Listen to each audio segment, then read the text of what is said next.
What an exciting game last night between the Montreal Canadiens and the Pittsburgh Penguins. My God, there was lots of goal scoring, there was lots of drama, and at the end of the day, this game would require overtime, with the Canadiens winning by a score of 5-4. And in today's video, we're going to take a look at some of the highlights. I'll give you my thoughts on what happened, and you give me yours down in the comment section. So here we go, the first period begins, and look at this manimal. Anderson is back from nearly taking the hit off this Ninja Turtle, and he wastes absolutely no time walking the blue line and fires a wrist shot towards the Penguins' net. Less than 2 minutes into this one, and he's already got a goal. He's all smiles. He probably sends Michelangelo a friendly little text message from the bench. I'm back.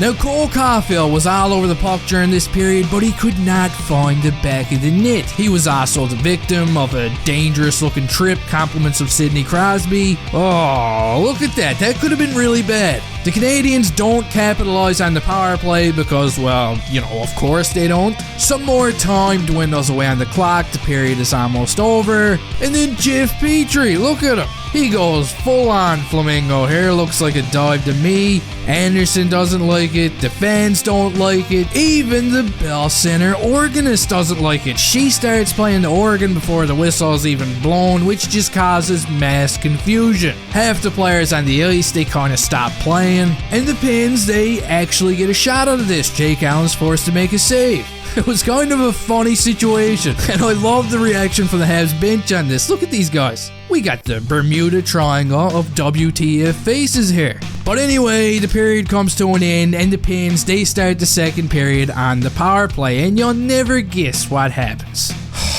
Public enemy number one, Jeffrey friggin' Petrie storms in behind the Habs net, and he passes it out front with Jake Evans tipping in the puck. This would have been fine last year, but this year, not so much. Yes, that's Jake Evans' first goal of the season. Yes, it was on the wrong team. And yes, he feels like shit about it, so let's move on. Things would also only get worse here. Shortly after the Petrie goal, we got Honda Civic running into some trouble. He attempts to chip the puck out of the Habs zone, but unfortunately, it hits a ref skate. And a couple of seconds later, we got Rickard Rakell tipping in a shot from the point, and it's 2-1 for the Penguins. Other than these two random hiccups, I thought the Habs played a good period. They were flying out there. They had like 19 shots on goal. They had a couple of power plays, but they just couldn't beat Tristan Jarry. But in the third period, this would change. Our boy, Colonoscopy Caulfield, who almost had his knee taken out in the first, he finally finds the back of the net in this one. Thanks to some hard work from Kirby Dach, he takes a hit to make the play. Caden Gooley finds Caulfield.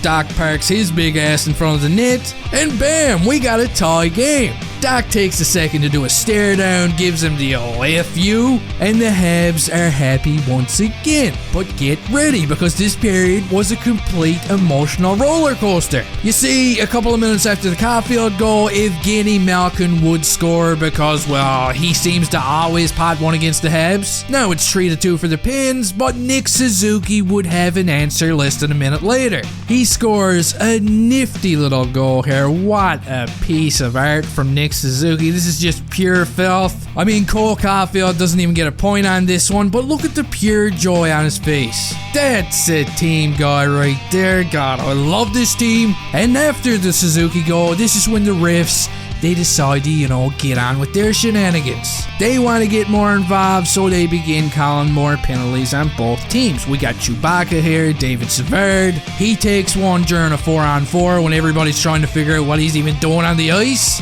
Anyway, he's not happy about it. Marty St. Louis doesn't seem very impressed either, but nobody would score until quite a few minutes later. Because with less than 6 minutes left to go in the game, Brock Mcgann scores for the Penguins, and they're starting to look pretty grim again. It's 4-3 for the Penguins now, and I'm beginning to think, the Habs, they already clawed their way back into this game like 2 or 3 times by now.